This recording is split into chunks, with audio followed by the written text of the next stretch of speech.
In order to tell that story, I have to tell this one too. I was 13, Yash was 11. Papa drove us to a fair at what would later become our high school, a private school with a sprawling campus. I was nervous.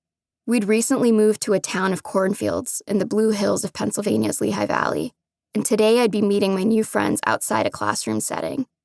It felt like a test. Would they embrace me, or would they see me as childish if I clung to you and Yash? As I lost myself in my anxiety, Papa asked you for directions. You unfolded a large, unwieldy paper map. I snapped to attention. Bad things happened when that map came out. Papa asked you again. I heard you stumble over the directions. It began. Papa screamed at you, "Stupid, uneducated, worthless, good for nothing, you can't even read a simple map? Read it again, why are you so stupid? Learn to do it right." You froze.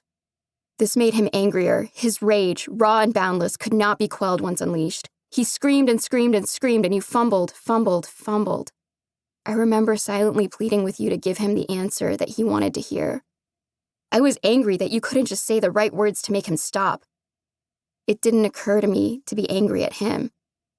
Then Papa jerked the car over to the side of the road at a busy intersection and screamed at you to get out. Cars swerved around us. "Papa!" Yash cried. "No!"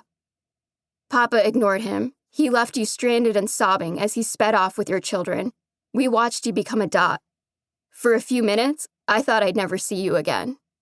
Yash and I were crying, pleading with Papa to bring you back to us. Papa reached the school. It was just another mile down the road. He made a U-turn in the parking lot. You stood where he had left you. He pulled up to the curb and you got back into the car without a word. For a long time, that memory stood alone without context.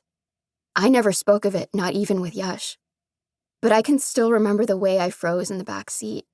I can still feel the fear of not knowing if I'd see you again. I can finally locate the anger that rushed through me that day, and with no outlet, fell somewhere deep within me when I realized that Papa wasn't taking us home. He was returning to the school. We had to go to the fair and perform as the exceptional family everyone expected us to be. Today, Indian American families like ours represent an American success story. But it's easy to forget that long before they called us the good immigrants, they called us the bad immigrants. For much of their history, Canada and America barred Asians from entry. In 1882, America enacted the Chinese Exclusion Act, the first significant race-based immigration ban in the country's history. America later extended the ban to all of Asia. Canada passed a similar set of laws, and both countries curbed citizenship, land, and other rights for Asian laborers already within their borders. While America's racial segregation was more explicit, both countries shared a commitment to building a white nation. That changed during the Cold War, when America wanted to promote itself as a liberal democracy capable of leading the world. Politicians reversed decades of discriminatory policy, reinventing America as a melting pot. With the Hart-Celler Immigration and Nationality Act of 1965, America established a new system of selection that favored immigrants with professional skills, high educational levels, and strong family ties. Canada followed suit, allowing immigrants like Papa's parents, my Dadaji and Dadiji, into the country.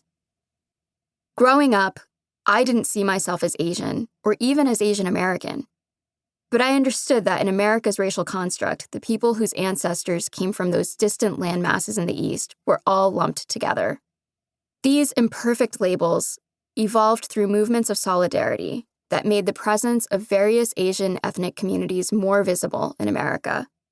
But I still struggle with what to call myself, rotating between Indian American, South Asian, Desi, or simply brown. None seem quite right. White America crafted a tempting story to explain the ascent of Asian Americans, an important racial minority pulling itself up from hardship and discrimination to become a model of self-respect and achievement. As a 1966 article in U.S. News and World Report described Chinese Americans, those once seen as yellow peril and dusky peril became a model minority, creating a new racial category.